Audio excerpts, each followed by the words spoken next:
Fala pessoal do canal Tabelando, eu me chamo Iaco Lopes, estamos com mais um vídeo aqui e dessa vez Pedro Alves voltou, ele cansou do descanso dele do final de semana, ele vai voltar agora. E aí Pedro, fala um pouco sobre esse novo quadro semanal que a gente vai ter agora, já deixando claro, né, que agora esse vídeo de hoje é o destaque da semana, que Pedro vai dissecar um pouco melhor quem é o destaque e por que a gente escolheu, para vocês entenderem um pouco melhor sobre o quadro que vai ter toda semana agora. Fala aí Pedro. Fala, Iago. Pois é, toda semana, né? Acho que na terça-feira, eventualmente na quarta, talvez, por conta de rodadas na segunda, mas normalmente na terça-feira teremos o destaque da semana. A gente vai analisar um pouquinho o que é que teve na semana anterior do futebol paraibano. E dessa vez vai ser Bruno, né? A contratação de Bruno, atacante que foi bem no Atlético de Cajazeiras. O Botafogo foi atrás dessa peça.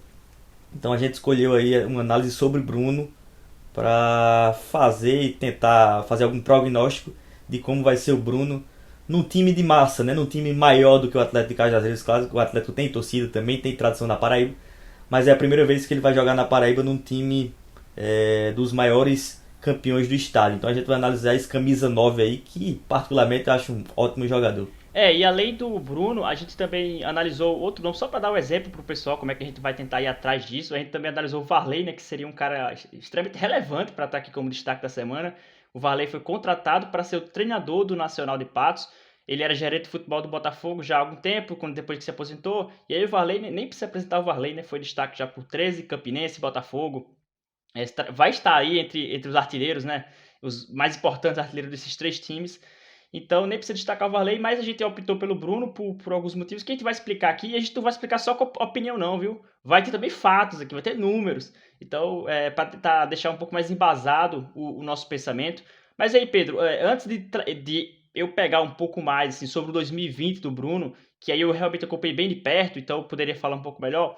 Mas tenta dar uma introduzida em quem é o Bruno Gonçalves, assim, como ele chegou no futebol paraibano, né? Hoje ele tem 28 anos, não é um jogador jovem mais. Ele ainda pertence ao Oeste de São Paulo. E tenta falar um pouco dele, como é que foi essa chegada dele aqui no futebol paraibano, o que é que ele fez de números, ele conseguiu já chegar aí fazendo gol, como é que foi? O Bruno chegou naquele trabalho do Atlético de Cajazeiras, que na minha avaliação foi um bom trabalho desses últimos anos, né? Tinha uma relação entre os dirigentes do Atlético de Cajazeiras, os Lira, né? Com algumas peças, algumas pessoas do futebol paulista. Um deles é o Ederson Araújo, né? Que hoje vai ser técnico do Campinense, mas que fez um bom trabalho, um trabalho interessante lá no Atlético de Cajazeiras, sendo técnico por algumas temporadas do Trovão. E nessa leva de jogadores paulistas, muitos foram para o Atlético de Cajazeiras. O Atlético de Cajazeiras chegou a fazer, inclusive, pré-temporada em São Paulo.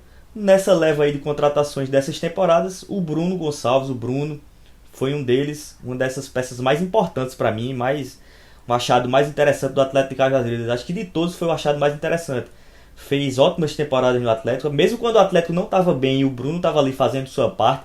Para você ter uma ideia, ele tem 16 gols em 30 jogos pelo clube, né? Então é um número bem interessante. É uma baita média. É uma É baita média. uma média de 0,5 por jogo, mas aí o torcedor vai dizer, o que é 0,5? Meio gol? Não. Para você entender melhor, você olha assim, ele faz um gol a cada duas partidas. Então isso já é bem interessante. O número é um número absurdo, assim. Para atacante é um ótimo número. Pois é, já é uma média muito boa. Então o Bruno, o Iaco também vai trazer algumas impressões, mas é um jogador centroavante, né, mais tradicional, digamos assim, aquele camisa 9, mas o camisa 9 que sai um pouco da área também, apesar de dar profundidade, mas também sai um pouco da área para tentar fazer aquele pivô com o passe, né? Ele não vai fazer aquele pivô por ser grande, por ser alto, por ser forte. Ele é muito mais para tentar dar um pouco mais de agilidade para a construção de jogo da equipe. É um jogador que eu acho interessante. Vai dar certo, eu não sei, porque se eu soubesse o que ia acontecer no futuro, eu jogava na Mega Sena e ganhava muito dinheiro. Mas eu acho uma leitura do mercado interessante. E é interessante isso que você falou, trazendo o Ederson Araújo, porque se você for pegar o próprio 2020 dele, né? As outras temporadas ele também trabalhou com o Ederson, mas pegando 2020 especificamente, depois que o Ederson foi demitido, ali depois da derrota pro América de Natal, aí chegou o Celso Teixeira, o rendimento do Bruno continuou bom, ele fez gols com o Celso Teixeira, se não me engano foram 2 ou 3 com o Celso, mas o auge dele, digamos assim, foi com o próprio Ederson. Apesar de que teve ali 3 jogos seguidos que ele não marcou gol, mas mesmo nos jogos que ele não marcava gol e que o Atlético estava sofrendo muito para tentar conseguir o mínimo resultado, não conseguiu, porque teve 3 primeiras derrotas, né, ali. E o Bruno sempre era o cara que se destacava um pouco mais, talvez ali junto do Pachuca também e o Costela, talvez fosse quem se destacasse mais daquele time do Atlético. Mas Bruno sempre era o destaque, e isso que você falou, ele não é o centroavante paradão. Ele se mexe bastante. E aí você vê, se você for parar para ver alguns lances dele no Atlético, ele é um cara que sempre sai da área, que muitas vezes ele puxa a marcação, várias vezes ele puxou um zagueiro, deixou o espaço livre, e aí entrou o Pachu fazendo a diagonal, entrou o Costela fazendo a diagonal, mas até o Diego Peixoto entrava fazendo a diagonal. Então, assim, ele é um cara de grande mobilidade. E aí o Ederson Araújo sabia trabalhar muito bem com ele. Aí eu fico me perguntando, será que o Marcelo Villar vai ter esse tato de conseguir mexer com ele? Que você acha que o Villar vai conseguir trabalhar com esse 9, que é o Bruno, que é diferente de alguns outros 9 que já passaram pelo Botafogo? Bom, Iago, se a gente for lembrar aí o times de Vilar, de Marcelo Vilar, aqui na Paraíba, foram com atacantes parecidos com o Bruno, né? O próprio Varley, que jogou com ele no 13, jogou com ele no Botafogo, era um jogador de qualidade também, né? Que saía para abrir espaço e também para agilizar o jogo com o passe, né? Isso era uma coisa do Varley que eu gostava bastante, achava muito interessante. O próprio Rafael Oliveira também não é um jogador apenas de colocar, de definir, né? Também ajudava bastante um pouco fora da área. Então o Marcelo Villar, eu creio que vai ser um jogador que pode contribuir com o que o Marcelo utiliza. Independente da opção que possa vir também a brigar por posição com o Marcelo Villar, mas eu acho que o Bruno tem certo favoritismo, pelo menos até agora, desse elenco do Botafogo. E é um jogador sim que eu acho que encaixa com o que o Marcelo tem colocado na sua carreira. O problema é ter jogador ruim, né? Acho que o técnico tem problema quando o jogador é ruim, independente de características. O Bruno eu acho que é um jogador interessante que pode ajudar o Botafogo.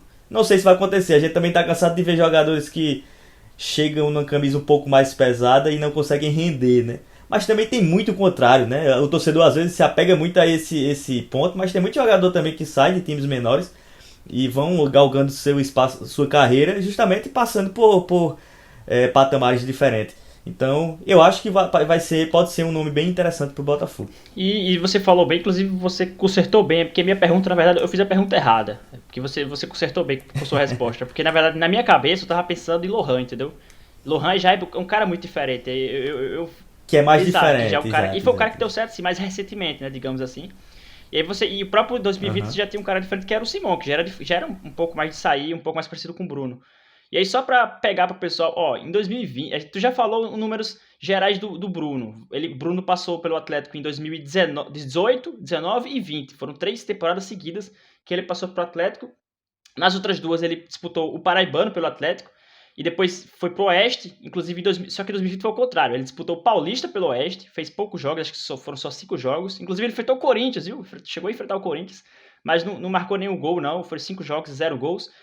Mas quando ele voltou pro Atlético, agora em 2020, e aí realmente ele talvez tenha tido até o melhor desempenho dele pelo próprio Atlético. Na Série D de 2020, no mesmo grupo do Campinense, o Bruno fez, vou até filar aqui, foram 13 jogos, 7 gols e 2 assistências. Ou seja, 9 participações diretas em gols em 13 jogos. Um ótimo número, um ótimo número. E além disso, como você já falou muito bem, o Bruno não é um cara que participa só diretamente, ele também participa indiretamente, porque ele faz muito bem, ele corta a luz, ele puxa jogador, ele se movimenta muito, sai muito da área. Então esse é um ponto interessante.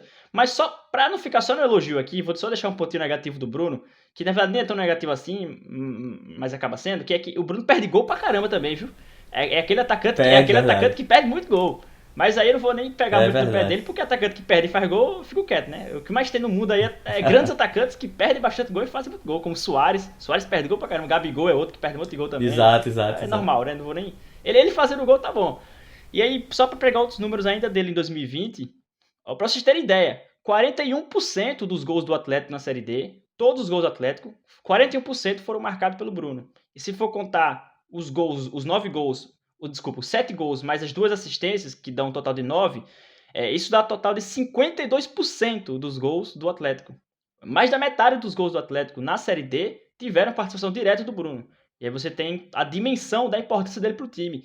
E se você for somar depois, eu não tenho o número exato, mas se você for somar Bruno com Pachu, é quase 80% dos gols do Atlético. Então, esses dois caras foram bastante importantes. E aí, as duas assistências que ele deu, quem quiser procurar depois na internet para dar uma olhada nelas especificamente, uma foi contra o Campinense, naquele massacre do Atlético contra o Campinense, que foi 3-0, e foi uma bela assistência. E foi excelente. Ele veio diagonal assim, e aí cruzou pro meio, rasteiro. Eu esqueci agora quem fez o gol, não sei se foi o Pachu, não lembro exatamente agora, mas foi uma bela assistência. Uma ótima jogada. E a outra foi contra o Floresta, no empate por 2-2, e que ele veio pela lateral, pra você ver como ele sai da área. Já é um bom exemplo de como ele sai da área. Ele tava vindo correndo pela lateral, cruzou pro meio, e aí esse gol eu lembro que foi o Pachu. O Pachu chutou pro gol e empatou. Se eu não me engano, naquele jogo foi o 2-1, algo assim. E aí, como eu falei, o Bruno jogou 13 jogos. O único jogo que o Bruno não jogou pelo Atlético foi o último jogo, porque ele tava suspenso. E aí o Atlético perdeu por 3-0, né, pro Globo. Óbvio que não foi só porque o Bruno tava, também tinha outros desfalques importantes. O próprio Pachu também não jogou aquele jogo. Ou foi o Costela, um dos dois não jogou aquele jogo. O Atlético tem alguns desfalques e também teve a troca de treinador, né? O Celso não ficou para aquele jogo. Foi o único jogo que o Oliveira Canindé comandou o Trovão e acabou que não deu certo. Mas assim, tu tem alguma finalização pro Bruno? A gente já dissecou bem ele no Atlético. Tu tem talvez uma previsão, algum ponto a mais que você queira colocar? Não, acho que foi ótima análise aí. É isso mesmo. Agora é esperar, né? Não dá pra... Futebol não é cartesiano. A gente tem que ver se ele vai dar certo, se o Marcelo Vilar vai conseguir fazer um time, montar um time que ele possa se sair bem. A questão é que, enquanto leitura de mercado, eu achei interessante. Tem várias outras que a gente percebe assim, a gente olha e, rapaz, acho que não vai dar certo. E pode dar certo, mas enfim. É um jogador que vem de gols. E eu sempre acho que as contratações têm que ser nesse tipo de análise. E eu vou te fazer uma perguntinha bem rápida, que eu quero que você responda de maneira bem rápida também. O Bruno, até agora, é a melhor contratação do futebol paraibano, por enquanto, até agora. Vamos lá, hoje é dia 25 de janeiro, né, deixando claro, vai que chega alguém depois. Houve alguma contratação melhor que a de Bruno ou ele é a melhor? Contratação, sem contar a renovação. Olha, até agora, acho que sim, sinceramente. Acho que o Anselmo também é um nome interessante do 13, um jogador que eu vi no Motoclube e gostei. Já faz alguns 2 anos, se eu não me engano. Mas a preço de agora eu ficaria com o Bruno. Embora tenha sido recente agora o Bruno Menezes, que é outro nome interessante também que o Botafogo foi buscar. Mas por hora eu votaria sim no Bruno. No Bruno, atacante agora do Botafogo, ex-Atlético, né? Essa lembrança do Bruno Menezes é uma boa lembrança. Os charais do Brunos, que os dois se destacaram bastante na Série D, né? Cada um pro seu clube. O Bruno mais no Campinense e o Bruno Menezes no Campinense e o Bruno Gonçalves no Atlético. E o Anselmo eu sinceramente não conheço, então também não tem como falar. Mas pra mim até agora o Bruno é a melhor contratação do futebol paraibano. É um cara que chega em ritmo, diferente do Thiago Santos, por exemplo, né? Que também é uma leitura de mercado interessante do Botafogo, mas é um cara que chega sem ritmo de jogo, a gente realmente não sabe o que esperar dele. Mas enfim, acho que a gente já vai encerrando por aqui. Eu vou lembrar do pessoal, se inscreva no canal, pelo amor de Deus. Vou implorar aqui o pessoal se inscrever no canal. Quem já foi inscrito, Ativa o sininho, se inscreva. Isso, foi, exatamente. Tá, sintonia. Quem já foi inscrito, ativa o sininho. Quem não for, se inscreva. No próximo eu peço para ativar o sininho, entendeu? Vamos devagar. Deixa a curtida também, se você gostou do vídeo. Se você não gostou, não dê dislike não, só não faça nada. Mas comenta aí embaixo sua opinião, qual é o seu destaque da semana, se você acha que o Bruno é uma contratação. E aí eu vou pedir para Pedro só passar as redes sociais da gente e aí a gente finaliza o vídeo. Vai lá no Facebook, vai no Instagram, vai no YouTube, é tudo lá Tabelando PB, no Twitter também. Tabelando PB, @Tabelando PB, e você vai estar com conteúdo aí de estatística, informação, resenha, análise, tudo que a gente puder fazer de interessante para você acompanhar do futebol paraibano, do futebol na nossa terra, vai estar no @Tabelando PB. Exatamente, então esse vídeo fica por aqui. Valeu a quem acompanhou e realmente acompanhe as redes sociais que vai ter muita novidade das contratações, viu? Vários números e estatísticas, tanto dos treinadores quanto das contratações, a gente vai jogar lá nas redes sociais. Valeu, galera, e até a próxima.